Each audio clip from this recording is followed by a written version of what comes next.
Leaders, managing partners, CEOs, senior people in accounting firms, they talk a lot about value creation. That's their responsibility at the top to drive growth. But there is a big mistake that they're often making that's killing that value. And it starts often with the talent team, the marketing team, talent acquisition, because most accounting firms assume that if they look good, people will want to work for them. They want to be the employer of choice. We know it's a tight talent market, but they emphasize slick campaigns, fancy corporate videos, glowing reviews, great websites. But the reality is, looking good is where accounting firms burn a lot of money without seeing the results. It's not good enough. Today's talent, they can smell corporate whitewash, stock photos a mile off, and they've got options. These people are looking for something real. They want to buy into a story. They want a narrative. They want an accounting firm to really strike out and look and be different. So instead of focusing just on looking good, focus on being different with your accounting firm. This is the Accounting Talent Podcast. We talk about things like this every week, and we're giving you a little treatment today on the misconception, if you like, of where value comes from in an accounting firm. Because isn't it about the people? Isn't that where the value is? So I'm asking you, if you've got any kind of leadership role, you are an ambassador for a firm, an advocate for your firm, are you all about looking good as a firm, or are you all about being different? So what makes your firm truly unique? I'm going to give some examples of how you can stand out a little bit in looking unique, but these differences are your currency. They make up the difference that makes the difference. And your talent have choices. We know they do, including the choice to stay where they are, including the choice not to come into accounting. And top candidates want a reason to choose you. They're looking at your digital shop windows, which is generally your LinkedIn company page and your company website, your corporate brand, and they are looking for a reason to choose you. And every accounting firm is saying the same things. We value our people. We have a great culture. And it all just blurs together because the language is vague, the claims feel empty, nothing stands out. You're all making the same promises. So how do you actually stand out? Here on the Accounting Talent Podcast, we're going to help you with a few things to think about, because you don't need to be the Google of accounting firms. You just need to show your talent while working at your firm is an experience that they'll find difficult to get anywhere else. You could be prioritizing growth, development, career acceleration. You might have a unique focus on mental health. Whatever it is, it needs to be real, provable, tangible.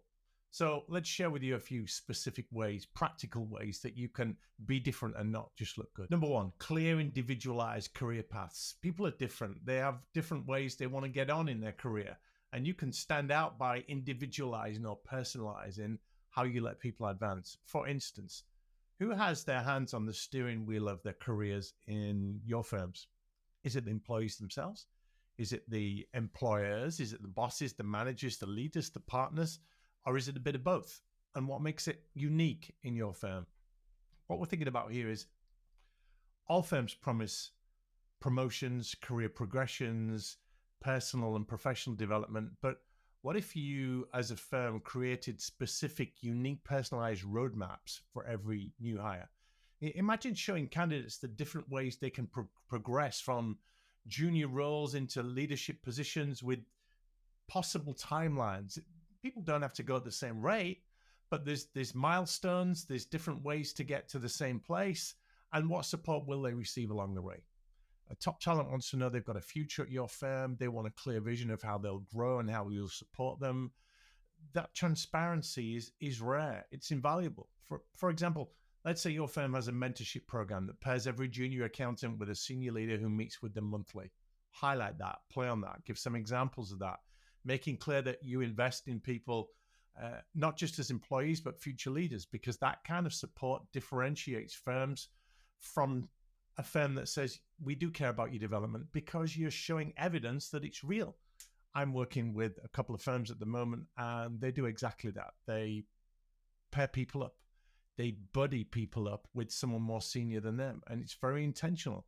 And when I get on coaching calls with them, they bring along their career advisor, their mentor with them, and I get that extra perspective. And this person knows, as well as me as their coach, from the outside, they've got someone on the inside that's got their back and is rooting for them.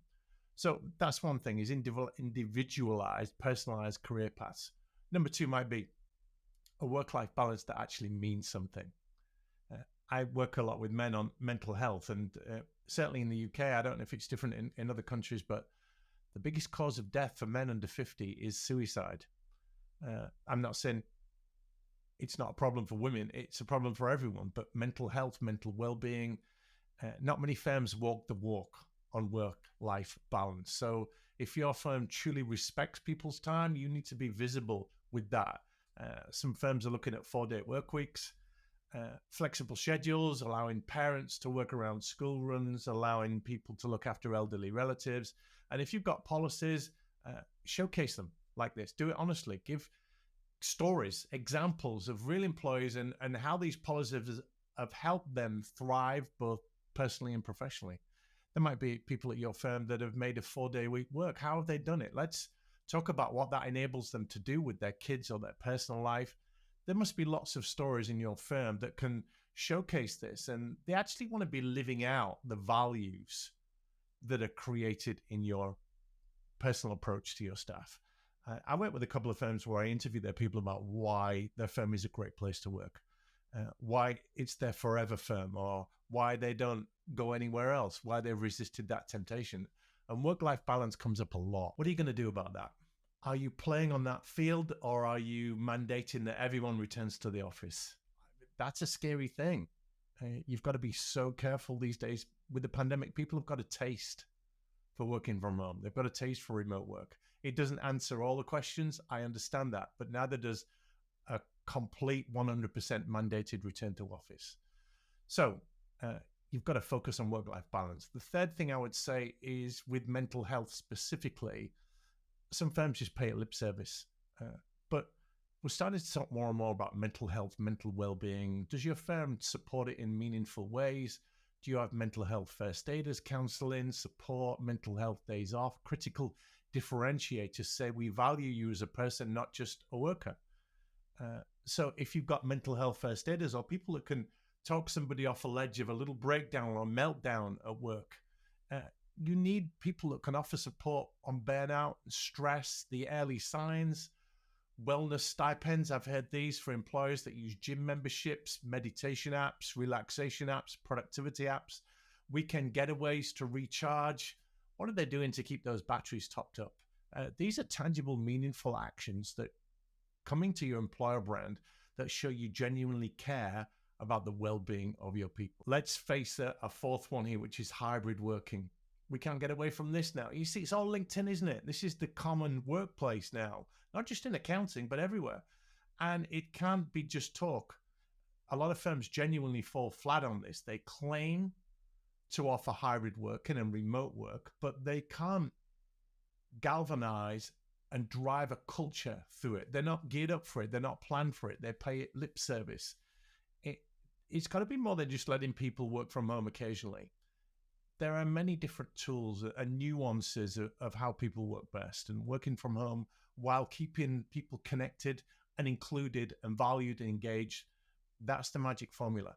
If you've got a work from anywhere policy or a work from anywhere month or just flexibility around that, it could be home, a cabin in the woods, a beach abroad.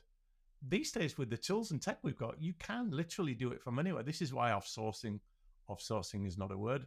This is why outsourcing and offshoring have become so popular and workable. So what are you offering to your people? Have you got creative spaces specially designed for collaboration, or making in-office days something really special rather than just come in and grab a cubicle? You want people to enjoy coming into the office rather than dreading it. I don't know how you could do it, but helping them with commutes, that's a big part of people's workday now. If they're 1 or 2 hours in a car or on a train, they are going to dread coming into work. And you don't want to be coffee badging and just making them clock in. Hybrid work policies really need to be thought through. It is a competitive advantage in the employer market, but you've got to be flexible. They've got to be respectful. You've got to be considerate of the individual needs of people, because we are all complex, unique individuals, and that makes a huge difference. If you can prove that and tailor their work environment to suit their needs, you're going to get much more engaged people and much less burnout. What about community involvement and impact? How do you deal with society in your world, your business community? One area that does set many firms apart is a genuine community involvement and an engagement with people around charitable concerns, not-for-profit organizations you engage with. Today's top talent, particularly younger generations, they want to work for companies that are making a positive impact in the world. They resonate with that. And if your firm gets involved in community events, charity drives, food banks, pro bono work for not-for-profits, you don't just mention it, celebrate it, talk about it, weave it into the stories. Candidates that see your firm as not just talking the talk about CSR, corporate social responsibility, but actively supporting causes, getting employees involved and videoing them, highlighting stories of volunteering, people working together, paid time off for community service. It shows that your values are more than just words on your website because they're alive in your everyday culture. This is what's going to make the difference. Let's go with another one. True inclusion, true diversity, true equity, true justice. A lot of people put the J on it now. Is that a thing in your firm? Do you pay lip service to that? Because a lot of websites say this, but if you're genuinely invested in DEI, it needs to be a lot more than just statistics, marketing lines, claims, promises, values. You've got to live it out. You need examples, video stories, interviews of people that are living this, benefiting from it. When people look at your website, your digital shop window again, they want to relate to people like them. Who do they see in your firm that is like them? Who is representative? If they look on your About Us page and see you've got 15 partners and 12 of them are white, middle-aged men wearing ties, it happens. Believe me, it happens. And you've seen it happen. So what employee resource groups do you have? What community groups? How does somebody get behind a cause, a crusade that they believe in with the backing of your firm? Does that happen? Are you genuinely invested in DEI? Are there initiatives that people can get involved in?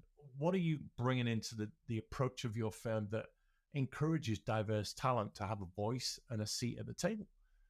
Women's leadership. I did a series on our Accounting Influencers podcast about influential women in accounting. 52% of accountants are women, but only 9% are in leadership roles.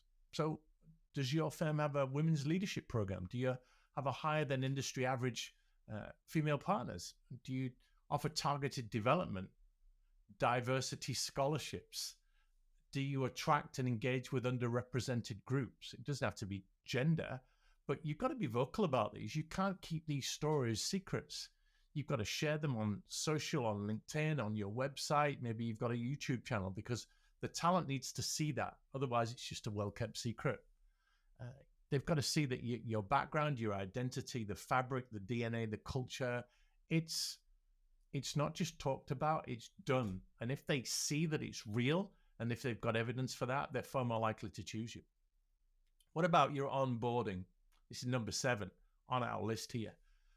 Continuous learning, onboarding, bringing you in, making you better today than you were yesterday. It sets the tone for the entire experience at your firm. So too many firms have a one-size-fits-all. You have a checklist, and here's where you're at, and you've got to do this, this, and this. Can you make that more personalized? Can you pair new hires with buddies who can help them navigate the politics, the tasks, the company culture, the players, the agendas? And is continuous learning involved in that? Your firm might offer a learning budget that they can spend on courses, conferences, certifications, accreditations of their choosing. There could be structured internal leadership programs, budding leaders, partners to be, allowing your candidates to grow, committing with them to your development of them, their personal development, their career path. It's all doable. A lot of companies that are not in accounting do this really well. Accounting is learning because you're not competing on a level playing field. Yes, too many accountants look the same, say the same things, but some of them are really doing it differently and walking the talk. So you've got to differentiate this value. This is what makes you different. It makes you magnetic. It makes you attractive because top people they won't just apply, they'll stay. They'll resist the temptation to go anywhere else because they know that they can't get it better. I've heard it said that differentiated value in an employer brand becomes your firm's moat. It's what keeps the talent in and the competitors out. Trying to look good is a battle to the bottom. It's about mediocrity, isn't it? Just looking good, just having a flash website and stock photos and corporate videos where you bring in a film crew and lights, camera, action, and it's all contrived. People can see that. They see through that. But showing how you're different and give it evidence for it, that's how you win the talent game. That's how you prove that you are the place to go to where great people thrive, great people want to be involved. So the next time your CEO, your managing partner, your bosses talk about value creation, remind them it starts with people.